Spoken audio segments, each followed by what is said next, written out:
ஓம் சக்தி. திருக்குறளில் நான் உணர்ந்த ஆன்மீகம் எனும் தலைப்பின் கீழ் இன்று ஒரு திருக்குறளை கவனிப்போம். அதிகாரம் ஆள்வினையுடைமை. குறள் 619. தெய்வத்தான் ஆகாதெனினும் முயற்சிதன் மெய்வர்த்த கூலி தரும்.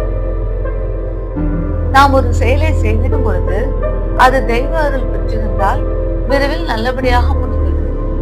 அவ்வாறு இல்லையெனில் நாம் முயற்சி செய்ததற்கான பலன் மட்டுமே நமக்கு கிடைக்கும். இது நாம் காணும் மேலோட்டமான பொருள்.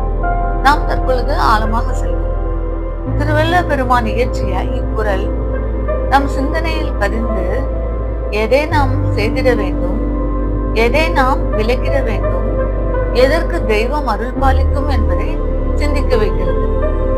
உதாரணமாக, நாம் கையெழுத்தில்லாமல் பிறர் தரும் காசோலையை பெற்று வங்கியில் செலுத்தினால் அது திரும்ப நம்மிடமே வந்துவிடும். பணம் நமது கணக்கில் கிரெடிட் செய்யப்படாது.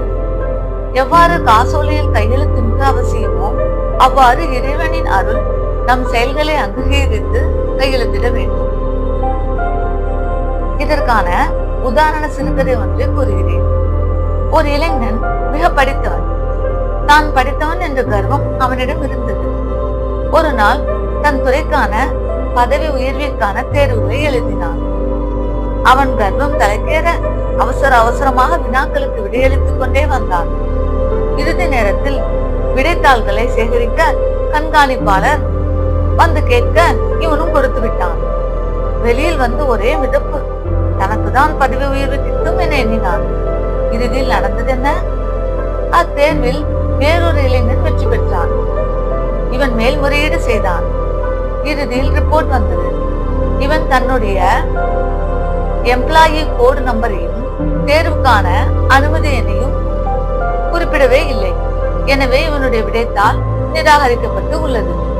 இனி அடுத்த வருடம்தான் தேர்வு எழுத முடியும். வெற்றி பெற்ற இளைஞன் இவனிடம் வந்தான்.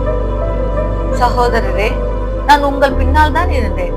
நீங்கள் எம்ப்ளாயி கோடையும் குறிப்பிடாமல் இருந்ததை நான் கவனித்தேன். நான் இருமுறை உங்களை அழைத்தேன். நீங்கள் திரும்பவே இல்லை. இவ்வாறு அவ்விளைஞன் கூறவும் அப்பொழுதுதான் இவனுக்கு ஞாபகம் வந்தது. யாரோ தன்னை அழைத்தபடி இருந்தது.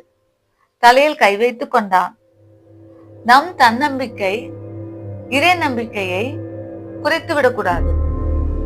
நமக்கு மேலான இறைசக்தி நம் செயல்களை கவனித்து வருகிறது. நமக்கு உதவிடவும் செய்துவிடும். கவனித்து பிடித்துக் கொள்ளாவிடில் இவ்விளைஞனின் நிலைதான் ஏற்படும். நாம் முயற்சிக்க வேண்டும். அதற்கு தெய்வம் அருளிட இறை நம்பிக்கையை மனதில் கொள்ள வேண்டும். அப்பொழுது நம் முயற்சியை இறைவன் நிச்சயம் வெற்றி பெற செய்வான். தொடர்ந்து கவனிப்போம். ஓம் சக்தி.